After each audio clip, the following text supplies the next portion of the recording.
আসসালামু আলাইকুম প্রিয় বন্ধুগণ।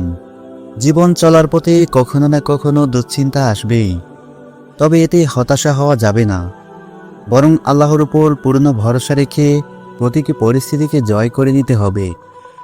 হতাশা দূর করা নিয়ে আমরা ইসলামিক 7টি উপদেশমূলক বাণী নিয়ে এসেছি।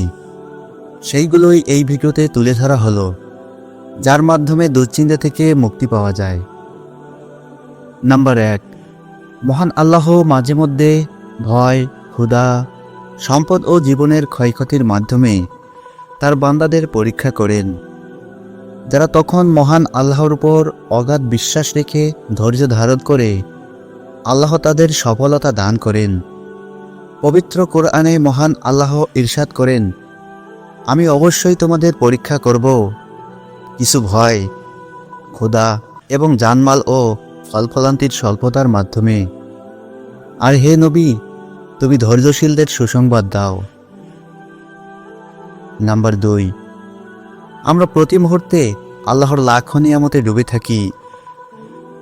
দুশ্চিন্তা দূর করার একটি কৌশল হলো, যা হারিয়েছি তা ভেবে দুঃখিত না হয়ে যেসব নিয়ামতে ডুবে আছি সেগুলো স্মরণ করে আল্লাহর উপর শুকরিয়া করা, অল্পতেই তুষ্ট থাকা।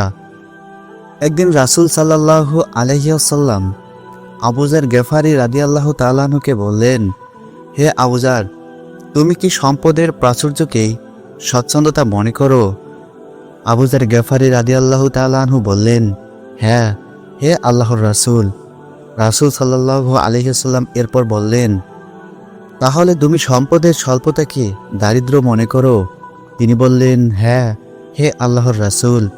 রাসূল সাল্লাল্লাহু আলাইহি ওয়াসাল্লাম বললেন, আসল সচ্ছলতা তো হৃদয়ের সচ্ছলতাই, আর হৃদয়দারিদ্রতাই আসল দারিদ্র।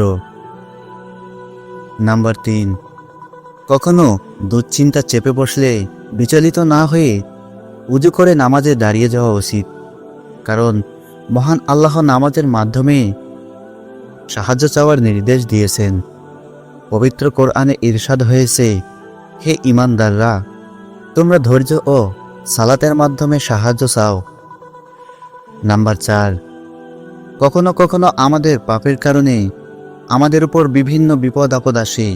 দুশ্চিন্তা আমাদের রুটি চেপে ধরে। তখন মহান আল্লাহর কাছে তাওবার মাধ্যমে আমরা সেই বিপদ ও দুশ্চিন্তা থেকে মুক্তি পেতে পারি। মহান আল্লাহ ইরশাদ করেন, অতঃপর আমি বলছি, তোমরা তোমাদের রবের কাছে ক্ষমা চাও, তিনি তো মহা ক্ষমাশীল, ফলে তিনি তোমাদের জন্য প্রচুর বৃষ্টিপাত করবেন, তোমাদের সমৃদ্ধ করবেন ধন সম্পদ ও সন্তানাদিতে। নাম্বার 5, কখনো দুশ্চিন্তা আমাদের এতটাই চাপটে ধরে যে আমরা আল্লাহর রহমত থেকে নৈরাশ হয়ে যাই। ভাবতে থাকি যে পাপিষ্ঠ, আল্লাহ কি আমার ডাকে সাড়া দেবেন?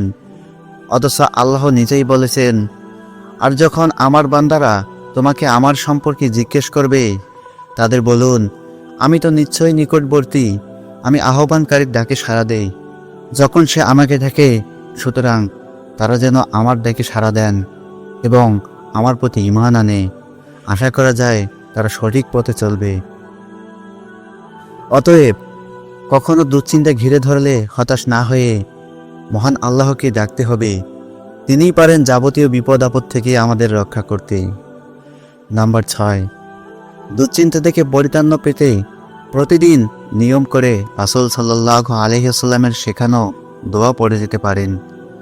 আনাস ইবনে মালিক রাদিয়াল্লাহু তাআলা আনহু থেকে বর্ণিত, রাসূল সাল্লাল্লাহু আলাইহি ওয়াসাল্লাম বলতেন, হে আল্লাহ, নিশ্চয় আমি আপনার কাছে আশ্রয় চাই দুশ্চিন্তা, পেরেশানি, অক্ষমতা, অলসতা, কাপুরুষতা, কৃপণতা, ঋণভার ও মানুষের প্রভাবাধীন হওয়ার থেকে।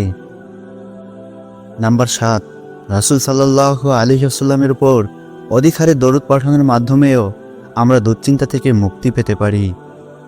একবার উবাই ইবনে কাব রাদিয়াল্লাহু তাআলা আনহু রাসূল সাল্লাল্লাহু আলাইহি ওয়াসাল্লামকে জিজ্ঞেস করলেন, আমার সবটুকু সময় আপনার উপর দরুদ পাঠাতে লাগবো। তিনি বললেন, তাহলে তো তোমার চিন্তা মুক্তির জন্য তা যথেষ্ট হয়ে যাবে, আর তোমার গুনাহ মাফ